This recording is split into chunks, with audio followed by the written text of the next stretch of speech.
Hello my dear, कैसे आप सभी। उम्मीद करता हूँ अच्छे होंगे। तो आज के वीडियो में हम लोग डिस्कस करेंगे कि रेडियो एक्टिवता क्या है। यहाँ पे देखिए, वैज्ञानिक फ्रांसीसी ने सन 1868 में देखा कि एक यूरेनियम हमारा तत्व है।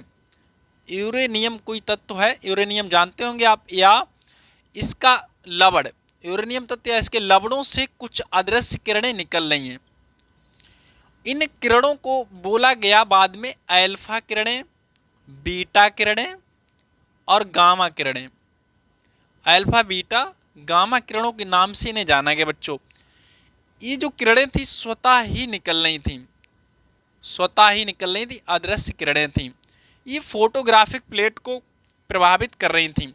इन किरणों को नाम दिया गया रेडियो एक्टिव किरणें। क्या बोला गया? रेडियो एक्टिव किरणें, या फिर इन्हें बैकलर के नाम से नाम दे दिया, बैकलर किरणें। बैकलर किरणें।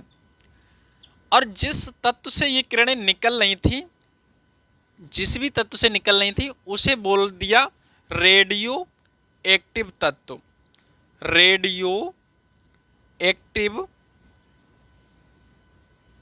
या फिर रेडियो एक्टिव पदार्थ। ठीक है, जिस पदार्थ से निकली उसे रेडियो एक्टिव पदार्थ बोल दिया। ठीक है।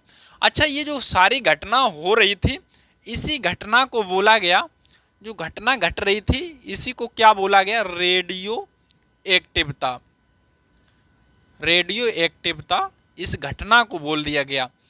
तो आप यहाँ पे समझ लीजिए कि सन 1868 में फ्रांसीसी वैज्ञानिक वैकलर ने यूरेनियम या उसके लवड़ों से कुछ स्वतः ही अदृश्य किरणें निकलती हुई देखी।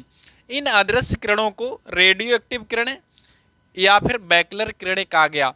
और जिस पदार्थ से ये किरणें निकल रही थी उस पदार्थ को रेडियो एक्टिव पदार्थ तथा इस घटना को रेडियो एक्टिवता कहते हैं। ठीक है, आई होप आप चीज़ों को समझ पाए होंगे।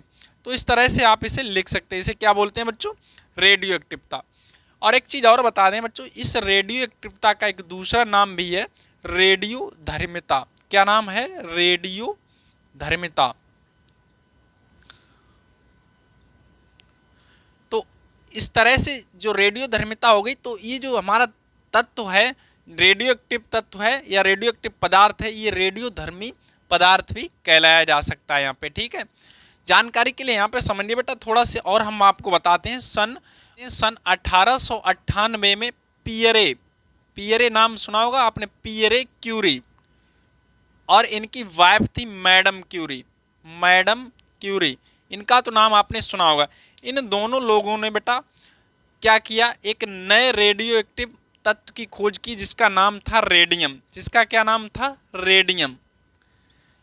रेडियम ये वही है जो आपने कई किताबों में पढ़ा होगा, कहीं कहीं पढ़ा होगा कि घड़ी की सुइयां क्यों चमकती हैं, तो आपने वहाँ पे देखा होगा लिखा होता है रेडियम। तो यहाँ पे हम जानकारी को ऐसा लिखा होता है कि घड़ी की जो सुइयां हो उन पे रेडियम का लेप होता है, ऐसा आपने पढ़ा होगा। तो देखिए यहाँ पे हम आपको बताते हैं, जो रेडियम है इसकी 1 ग्राम की कीमत देख के आप चौंक जाएंगे। तो 1 ग्राम की इसकी कीमत होती है वो लगभग $25,000 के बराबर है। और अगर इसे इंडियन में कन्वर्ट करा जाए तो ये लगभग 20 लाख से भी ऊपर जाती है, 20 लाख प्लस जाती है। किसकी कीमत? 1 ग्राम रेडियम की कीमत। अब यहाँ पे बेटा आप समझिए कि जो 1 ग्राम रेडियम है उसकी कीमत 20 लाख रुपया है, तो वो आपकी सुई में कैसे लगाया जा सकता? मतलब जो सुई 500 रुपये की है उसमें इतनी कीमती हमें तत्व नहीं लगाया जा सकता है। आई होप आप चीज़ों को समझ पा रहे होंगे। तो ये एक रेडियम जो है वो हमारा रेडियो एक्टिव तत्व है, ये बहुत महंगा है।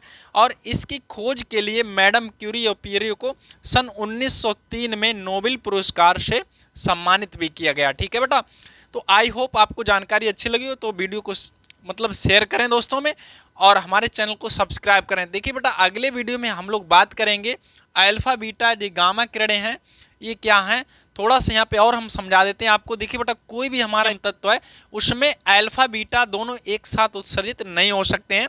मतलब दोनों, या तो अल्फा उत्सर्जित होगा या बीटा, उसके साथ में गामा मतलब दोनों में से किसी के साथ भी उत्सर्जित हो सकता है। तो अगले वीडियो में हम लोग बात करेंगे कि अल्फा बीटा गामा क्या है, इनकी प्रॉपर्टीज क्या हैं। तो चलिए हम लोग मिलते हैं अगले वीडियो में, तब तक के लिए अपना ख्याल रखिए, धन्यवाद।